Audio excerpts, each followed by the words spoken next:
अस्सलाम वालेकुम friends and welcome back to another Bitcoin update. आज की वीडियो के अंदर हम लोग बिटकॉइन की अपडेट के बारे में डिस्कस करेंगे और इसके फॉलोइंग वेज पैटर्न अभी ये जो 30 मिनट 1 आवर टाइम फ्रेम के ऊपर बना रहे हैं इसके बारे में हम लोग डिस्कस करेंगे। तो सबसे पहले स्टार्ट करते हैं छोटे टाइम फ्रेम से। हम लोग आ गए जी बिटकॉइन के 1 आवर टाइम फ्रेम में। 1 आवर टाइम फ्रेम में मैंने आप लोगों के सामने ये एक ट्रेंड लाइन लगाई हुई थी, ठीक है।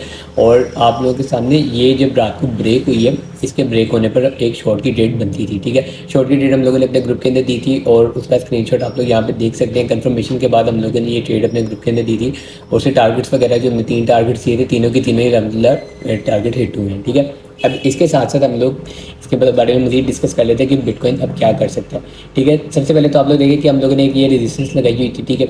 और ये हमारे पास एक जो ट्रेंड लाइन थी वो लगाई हुई थी और एक असेंडिंग था वो लगाई थी। अब हम यहाँ से असेंडिंग को रिमूव करते हैं, ठीक है। ये हमारा असेंडिंग हो गया रिमूव, ठीक है।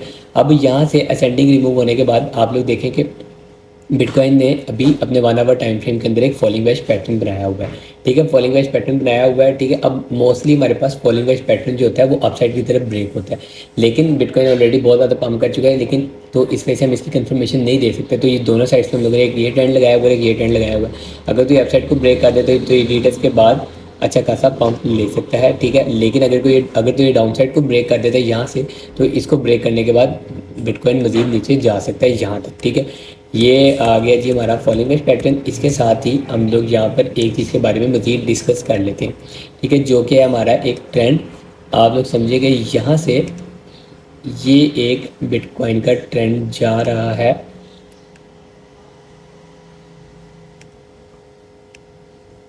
यहाँ से, ठीक है। ये आप लोग समझ लें कि हायर हाइज और हायर लोस का बिटकॉइन अभी ट्रेंड फॉलो कर रहा है, ठीक है, ये वाला। और यहाँ से अगर हम इसको मज़ीद नीचे ले आए, ये वाला बिटकॉइन अभी हमारे पास ट्रेंड फॉलो कर रहा है, ठीक है। अगर बिटकॉइन अपना ये जो है ये ट्रेंड को नीचे से ब्रेक कर देता है, ये वाली जो ट्रेंड लाइन आप लोग देख रहे हैं इसको हम लोग डॉटेड कर देते हैं ताकि आप लोगों को ये स्पेसिफिक नज़र आए। ये हम लोगों ने इसको डॉटेड कर दिया, इसका कलर भी हम लोग रेड कर देते हैं, ठीक है। अब ये जो आप लोग ट्रेंड आप लोग देख रहे हैं अपनी स्क्रीन पे, अगर तो बिटकॉइन ने अपना ये ट्रेंड ब्रेक कर दिया तो आप तो समझिए कि एक मार्केट का ये जो हायर इसका ट्रेंड बन रहा है, एक तो ये ब्रेक हो जाएगा, इसके साथ ही ये जो हमारे पास फॉलिंग एज का पैटर्न बन रहा है इसकी भी जो ट्रेंड लाइन हम लोगों ने ये लगाई हुई है ये भी ब्रेक हो जाएगी, ठीक है। यानी कि मार्केट यहाँ से नीचे आ सकती है। लेकिन अगर आप लोग फंडामेंटल्स के लिहाज से देखें तो इसके चांसेस नहीं है नीचे आने के, क्योंकि बिटकॉइन जो है वो अभी भी जो ब्लैक रॉक है वो अभी भी अपने स्पॉट ETF को बिटकॉइन बाई करी जा रहा है, ठीक है। कंटिन्यूसली बिटकॉइन बाई करी जा रहा है। इसके साथ साथ हम लोग मज़ीद डिस्कस कर लेते हैं जी BTC डोमिनेंस मार्केट कैप के बारे में। इसके बारे में हम लोगों ने कल डिटेल वीडियो में डिस्कस किया था। जिन लोगों ने कल वाली वीडियो मिस कर दी है वो जाकर इससे पहले वाली वीडियो देख सकते हैं। अब यहाँ पर आप लोग देखेंगे, मैंने आप लोग को बताया था कि ये जब हमारे पास रिजेक्ट होना स्टार्ट होगी, ठीक है, ये जब रिजेक्ट होना स्टार्ट होगी तो ऑल्ट्स के अंदर आपको अच्छा खासा पंप नजर आएगा। और अभी इसको एक 2 या 3 हफ्ते लग जाएंगे इसको रिजेक्ट होने में, क्योंकि ये हमारे सामने वीकली टाइम फ्रेम है, ठीक है। और इसके ये हमने बार्स भी कल लगाई थी और यहाँ से इसको जैसे जब ये रिजेक्ट होना स्टार्ट होगी तो आप लोग समझिए जो इथेरियम में जो बाकी ऑल्ट्स कॉइन है बहुत ज़्यादा पंप करना स्टार्ट हो जाएंगे। उसको हम लोग कह देंगे कि ऑल्ट सीजन हमारे पास आ चुका है। इसके साथ साथ हम लोग बिटकॉइन के मंथली रिटर्न में नवंबर के बारे में डिस्कस कर लेते हैं। तो यहाँ पे आप लोग देखें कि 25% अभी हमारे पास नवंबर ग्रीन में है, ठीक है। और 25% एक मंथ के अंदर बहुत ज़्यादा परसेंटेज होती है। आप जो देखें कि इस साल के अंदर हमारे पास एक फरवरी के अंदर हमारे पास बस ये परसेंटेज आई थी, ये वाली 43%, ठीक है, 2024 में। उसके बाद आप देखिए कि हमारे पास कोई इतनी ज़्यादा परसेंटेज नहीं आई और ये 25% है। ये अभी कम हुई है क्योंकि बिटकॉइन अभी नीचे आया हुआ है, ठीक है, वरना ये 28-29% तक भी गई थी। सोशल वैल्यू के बारे में डिस्कस कर लेते हैं। तो ये वाली जो कैंडल आप लोग रेड कैंडल अपनी स्क्रीन पे देख रहे हैं, ये आप लोगों को कल का डाटा शो कर रही है, ठीक है। यानी कि 14 नवंबर कल की डेट के अंदर बिटकॉइन की मार्केट से $400 मिलियन आउट हुए हैं, $400 मिलियन। अब इसके साथ मैं आप लोगों के साथ एक चीज़ मज़ीद डिस्कस कर लेता हूँ कि लोग कह रहे हैं कि कल रात बिटकॉइन रिजेक्ट क्यों हुआ है, ठीक है। अव्वल तो हम लोगों ने अपने ग्रुप में इसकी ट्रेड भी दी थी। हम लोगों ने ट्रेड क्यों दी थी, एक तो मैंने आप लोगों को बताया कि ट्रेंड ब्रेक हुआ था। दूसरी चीज़ मैं आप लोगों को मज़ीद बता दूँ कि बिटकॉइन रात को क्यों नीचे आया। एक आप लोग ये जो रेजिस्टेंस देख रहे हैं, ठीक है, जो हम लोगों ने लगाई हुई थी वहाँ से मार्केट रिजेक्ट होना स्टार्ट हुई है। इसके साथ साथ अगर आप लोग अपने ये चार्ट के ऊपर RSI इंडिकेटर लगा कर देखें, ये RSI हमारे पास अवेलेबल है, ठीक है। RSI डाइवर्जेंस इंडिकेटर, ठीक है। आप लोगों ने सिंपली ये अपने ये RSI डाइवर्जेंस इंडिकेटर को जाकर ऑन कर लेना है, उससे आपको RSI की डाइवर्जेंस, बुलिश और बेरिश डाइवर्जेंस के बारे में पता चल जाएगा। यहाँ पर आप लोग देखिए कि बेयर डाइवर्जेंस हमारे पास कल शो हुई थी, ठीक है। बेयर डाइवर्जेंस शो होने के बाद जब ट्रेंड ब्रेकआउट हुआ था तो हमें एक और कंफर्मेशन मिल गई थी कि बिटकॉइन यहाँ से नीचे जा सकता है। इस वजह से हम लोगों ने अपने ग्रुप के अंदर भी ट्रेड दी थी, ठीक है। एक ये बेयर डाइवर्जेंस हमारे पास थी जो कि कल अच्छे से प्ले आउट जिसने किया है, और बिटकॉइन आप लोग देखें कि एग्जैक्ट उसी पॉइंट से बिटकॉइन की मार्केट वहाँ से रिजेक्ट हुई है, ठीक है। यहाँ पे आप लोग देखिए कि इस पॉइंट से अगर आप लोग देखें तो ये ऊपर हायर है, ठीक है, और यहाँ पर आप लोग देखें तो यहाँ पर लोअर लोअर। मैं आप लोगों को मज़ीद समझा देता हूँ, एक सेकेंड। ये देखें, अगर यहाँ पर आप लोग एक ट्रेंड लाइन लगाएं इस पॉइंट से जहाँ से हमारे पास डाइवर्जेंस आई है, ठीक है। मैं आपको डाइवर्जेंस देखने का तरीका बताया, तो इसका कलर हम लोग वाइट कर देते हैं, इसको हम लाइन कर देते हैं। ये वाला पॉइंट आप लोग देख रहे हैं, ठीक है।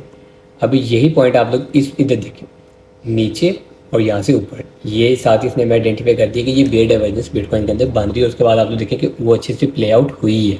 अब इस चार्ट पे हम लोग ये बाकी सारी चीज़ें जो हमारे पास हैं, ये जो फॉलोइंग का हमारे पास ये था, ये हम लोग इसको रिमूव कर देते क्योंकि ये भी बहुत अच्छे से इसने प्ले आउट किया था और हम लोगों ने इसको प्ले आउट होने से पहले ही लगा दिया था, ठीक है। यहाँ पे अब हम इसको रिमूव कर देते हैं। मैं आपको मज़ीद एक चीज़ इसमें यहाँ पर समझा देता हूँ। ये देखें जी, ये गया। अब यहाँ पर आप लोग देखें बिटकॉइन ने एक पैराबोलिक मूव दी है। अब पैराबोलिक मूव कैसे दी है, आप लोग अगर इस पॉइंट से ये कर्व लाइन लगाएं, ये वाली यहाँ से यू, ठीक है। आप जो देखें कि बिटकॉइन ने एग्जैक्ट इसी तरह परफॉर्म किया है, यूं यूं यूं और यूं। अभी भी हमारे पास ये वाला पॉइंट है और एक ये स्ट्रॉन्ग पॉइंट है। अगर तो ये यहाँ से ब्रेक होना स्टार्ट हो जाए तो आप लोग समझिए कि ये वाला जो एक पैराबोलिक ट्रेंड है ये हमारे पास ब्रेक होना स्टार्ट हो जाएगा और उसके बाद आप लोगों को मार्केट में क्या नज़र आएगा, आप लोगों को मार्केट में ये नज़र आएगा, ठीक है। लेकिन इस एरिया से अगर मार्केट वापस आकर सपोर्ट पकड़ भी लेती है तो यहाँ से ये जो हमने रेजिस्टेंस लगाई है इसके ऊपर कैंडल क्लोजिंग के बाद मार्केट यहाँ से ऊपर जा सकती है, ठीक है। आई होप आपको ये समझ आई होगी। डेली टाइम फ्रेम की बात कर लेते हैं। डेली टाइम फ्रेम में हमारे पास बिटकॉइन की जो इंपॉर्टेंट ट्रेंड लाइन हम लोगों ने ट्रेंड लाइन लगाई थी तो ये रेजिस्टेंस को ब्रेकआउट करने के बाद बहुत अच्छा ब्रेक हुई थी। अब यहाँ पे आपने देखिए कि डेली टाइम फ्रेम पर अभी भी आप लोगों को कोई रिजेक्शन नहीं नज़र आ रही होगी, लेकिन मैंने आप लोगों को कल वाली वीडियो में बताया था कि आप लोग बड़े टाइम जो रेजिस्टेंस और सपोर्ट होती है वो छोटे टाइम फ्रेम से बनना स्टार्ट होती है। ऑल टाइम ऐसे आप लोग देखिए कि यहाँ पे आप लोगों को अभी कोई भी ऐसा मेन पॉइंट आप लोगों को नहीं नज़र आ रहा होगा जहाँ से बिटकॉइन की सपोर्ट या रेजिस्टेंस को हम लोग आइडेंटिफाई कर सकते हैं। लेकिन अगर आप लोग छोटे टाइम फ्रेम पर आना स्टार्ट करें तो आप लोग को कोई ना कोई चीज़ें जहाँ पर सपोर्ट और रेजिस्टेंस वगैरह नज़र आनी स्टार्ट हो जाएंगी, जिस तरह की ये और ये, ठीक है। ये फ़र्क होता है। अब यहाँ पे देखें कि थोड़ा टाइम इधर भी कंसोलिडेट करेगा तो यहाँ पर भी हमारे पास सपोर्ट और रेजिस्टेंस बननी स्टार्ट हो जाएगी, ठीक है। इसके साथ साथ हम लोग अपने डेली टाइम फ्रेम के बुल फ्लैग पैटर्न के बारे में ज़रा डिस्कस कर लेते हैं। बुल फ्लैग पैटर्न हम लोगों ने जब अपनी बिटकॉइन की डेली अपडेट देना स्टार्ट की थी तब हम लोगों ने इसको बनाया था और आप लोग देखिए कि ये बहुत सबसे अच्छा इस पैटर्न ने प्ले आउट किया, ठीक है। प्ले आउट करने के बाद जो हम लोगों ने एक इसका टारगेट लगाया था, एक ही रेजिस्टेंस एरिया से पहले रिजेक्ट भी हुआ था लेकिन दोबारा ये वहाँ तक नहीं आया, तो उसके बाद पंप होना स्टार्ट हुआ है 66,000 से दोबारा पंप होना स्टार्ट हुआ। ये नवंबर के अंदर ही आप समझिए कि 10 दिन पहले ये 66,000 पे था, ठीक है। वहाँ से पंप लेना स्टार्ट किया और स्ट्रेट वे 93,000 तक बिटकॉइन गया है, ठीक है। अब यहाँ पर आप लोग देखिए कि ये यहाँ से रिजेक्ट होना स्टार्ट हुआ है, ठीक है। अब बेरिश डाइवर्जेंस की वजह से ट्रेंड लाइन ब्रेकआउट, ऊपर से मेन चीज़ मैं आप लोग को बता दूँ कि आज क्रिप्टोग्राफ के अंदर अगला आप लोग जाकर देखें, मैं आप लोग को दिखा भी देता हूँ, तो बहुत ज़्यादा यहाँ पर न्यूज़ है। यहाँ पर भी हम लोग देख भी लेते हैं कि आज हमारे पास कौन कौन सी न्यूज़ अवेलेबल हैं। ये न्यूज़ की डिटेल हम लोग अपने ग्रुप के अंदर भी शेयर कर देते हैं, ठीक है। ये हमारे पास क्रिप्टोग्राफ खुला हुआ है, ये हमारे पास फ्राइडे, यहाँ से आप लोग देख सकते हैं कि ये न्यूज़ हमारे पास हैं, ठीक है। अब ये न्यूज़ वगैरह स्टार्ट हो जाएंगी। ये वाली हमारे पास न्यूज़ हो चुकी हैं, ठीक है। अब ये हमारे पास 12 PM की न्यूज़ है, इसके बाद 6:30, उसके बाद US correlate service sales, US retail service. तो आप लोग समझिए कि ये जो येलो न्यूज़ होती हैं इनका इम्पैक्ट कम होता है, ये वाली ऑरेंज का इम्पैक्ट ज़्यादा होता है, रेड का इम्पैक्ट उससे भी ज़्यादा होता है, ठीक है। और इसके अलावा हम लोग अपने डेली टाइम फ्रेम के बारे में डिस्कस कर रहे थे तो मोस्टली पीपल ये कह रहे हैं कि बिटकॉइन वापस 80,000 तक आ सकता है। तो हम लोगों ने 80,000 के ऊपर अपनी एक स्पोर्ट एरिया भी लगाया हुआ है जहाँ तक हम लोगों ने इसका एक टारगेट दिया हुआ था, ठीक है। लेकिन इसके ज़्यादा चांसेस नहीं है कि ज़्यादा नीचे आएगी। थोड़ा बहुत जहाँ तक मैंने आप लोगों के साथ ये पैटर्न डिस्कस किया है, अगर तो ये ब्रेक होता है ट्रेंड भी और ये वाला पैटर्न भी तो मार्केट यहाँ से नीचे आ सकती है, ठीक है। मेजर करेक्शन मार्केट ले सकती है, 82-83,000 तक मार्केट ईजिली आ सकती है। इसके अलावा डेली टाइम फ्रेम के ऊपर हमारी ये सपोर्ट रेजिस्टेंस वगैरह भी लगी हुई है और डेली टाइम फ्रेम पर जब मजीद बिटकॉइन कंसोलिडेट करना स्टार्ट करेगा इस लेवल से आगे, तो हम लोग यहाँ पर भी अपने सपोर्ट रेजिस्टेंस लेवल लगाना स्टार्ट कर देंगे, जो कि हम लोग आप लोगों के साथ भी शेयर करेंगे। आई होप आपको आज की अपडेट समझ आई होगी। अगर आप लोगों का कोई भी क्वेश्चन तो आप लोग कमेंट सेक्शन में पूछ सकते हैं। वीडियो पसंद आई तो वीडियो को लाइक करें, चैनल को सब्सक्राइब नहीं किया हो तो काइंडली चैनल को सब्सक्राइब करें। वेट कीजिएगा नेक्स्ट वीडियो का, तब तक के लिए अल्लाह हाफिज़।